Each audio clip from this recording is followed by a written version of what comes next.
যেটা করছেন তো খুবই দুঃখজনক। সকালে হচ্ছে প্রধানের উপর ঘটনার পরে আমরা হচ্ছে ডাক্তারের কাছে গেছিলাম হাসপাতালে।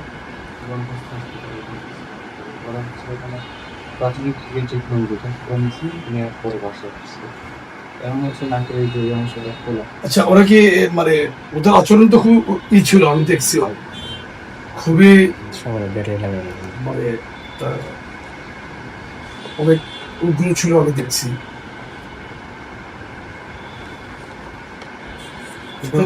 শুরুতেই ওদের সাথে আমার একটু কথা দিতে হয়, তো ওনারা বলতেছিল অনেকে বক্তব্য দিতে চাচ্ছে আজকে। তো আমি যারা টেলিভিশনের ব্রডকাস্টে যারা বড় হয়েছে তারা তাদের বক্তব্য ছিল এরকম যে আপনারা আজকে যেহেতু প্রোগ্রাম করতেছেন আপনারা একজন বক্তব্য দিতে পারেন, একজন বক্তব্য দেন, যে বক্তব্য দিন সেই বক্তব্য দিন, একজন গুরুত্বপূর্ণ সে বক্তব্য দিন। তো এটা হচ্ছে তখন হচ্ছে একজন বক্তব্য দিচ্ছে, তো পরে হচ্ছে তাদের সাথে কথা কাটাকাটি করে প্রথম হচ্ছে আমার হাত থেকে আমার আইডি কার্ড ছিনিয়ে নেয়। আইডি কার্ড ছিনিয়ে নেওয়ার পরে হচ্ছে আমাদের প্রথম হচ্ছে আমার এই টি শার্ট, দুই টি শার্ট আমি পড়াছিলাম, দুই টি শার্টে হচ্ছে কলার, আমি দেখছি ভিডিওটা। এরপরে কলারটা ছিঁড়ে ফেলে, এরপরে হচ্ছে আমাকে কয়েকটা টিরিভেশন আরো হারাই দেখতে। RICL TMX, যুগের পর যুগ স্থাপনা থাকে মজবুত। তো পরে হচ্ছে আমি ওখান থেকে সরে এসে আবার হচ্ছে গণমাধ্যমে সামনে আমার সাথে কি যেটা ঘটছে আমি সেটা বলছি।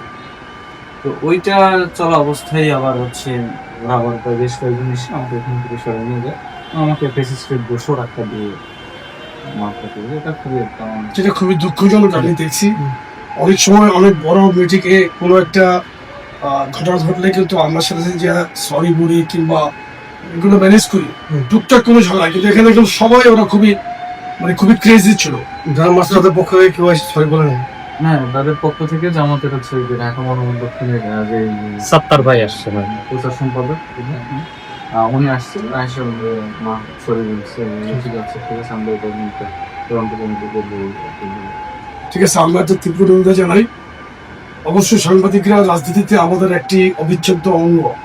আমরা মনে করি আমরা সাংবাদিকরা ফ্যাসিস্ট হাসিনা বিরোধী আন্দোলনে আমাদেরকে অনেক সহযোগিতা করেছিল। আমরা সাংবাদিকদের প্রতি সবসময় ধন্যবাদ এবং সাংবাদিকদের সবসময় আমরা ধন্যবাদ জানাই। আর আজকের এটা আমি তো আবার সোশ্যাল মিডিয়াতে খুব সকাল থেকে খুবই তৎপর ছিলাম, কারণ আমাদের আজকে সাংবাদিক সপ্তাহ প্রথম দিন সারা বাংলাদেশের জেলা উপজেলায় কর্মসূচি চলছে।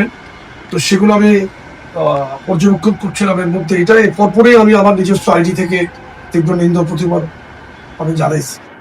আর এই ছেলেটাও ছিল, একেও ফেলে দিয়ে পুরো পাড়াইছে একদম। অনেকেই ছিলাম উনি আসলে আমার অবস্থা আরো মারাত্মক। এই ভাই ছিল, এই ভাইয়ের সাথে আরো আমরা 4-5 জন ছিলাম, মানে ওনারা যখন ধাক্কা দিয়েছে আমরা নিচে পড়ে গেছি, আমাদের উপরে পাড়ায়া। তারপরে আর কি বলবো, আমাদের সাংবাদিকরা যথেষ্ট চেষ্টা করছে কিন্তু কিছু তো করার নাই। 10-12 জন ছিলাম আমরা। সাংবাদিকদের সাথে কোনো পক্ষ থেকে এই আচরণ আমরা আশা করিনি। ঠিক আছে, আমাদের সংগঠনও যেটা বলছে প্রেসিডেন্ট, যে কখনো যদি কোনো প্রবলেম হয় অবশ্য ভুল বুঝাবুঝি হয়ে যায়, যে আমরা সাথে সাথে কিন্তু মানে মিটিগেট করি। ঠিক আছে, ওদের আমাদের দক্ষিণের প্রোগ্রামে জাস্ট একটু কথা কাটাকাটি হয়েছে, পরে আমরা পানিশমেন্ট হিসেবে বহিষ্কার করছিলাম। এই ধরনের ঘটনা তো অপ্রস্তুত হয়েছে আমাদের সামনে, এত সিরিয়াস পর্যায়ে যাওয়ার। যাই হোক, আমরা যুবদলের পক্ষ থেকে সভাপতি এবং সদস্য সম্পাদক দুজন এখানে উপস্থিত আছি। আমাদের যুবদল পক্ষ থেকে আমরা আপনার প্রতি আন্তরিক সহমর্মিতা জানানোর জন্য এসেছি, আর কিচ্ছু না। এখানে আমরা কোনো রাজনীতি করতে যাচ্ছি। দুইজন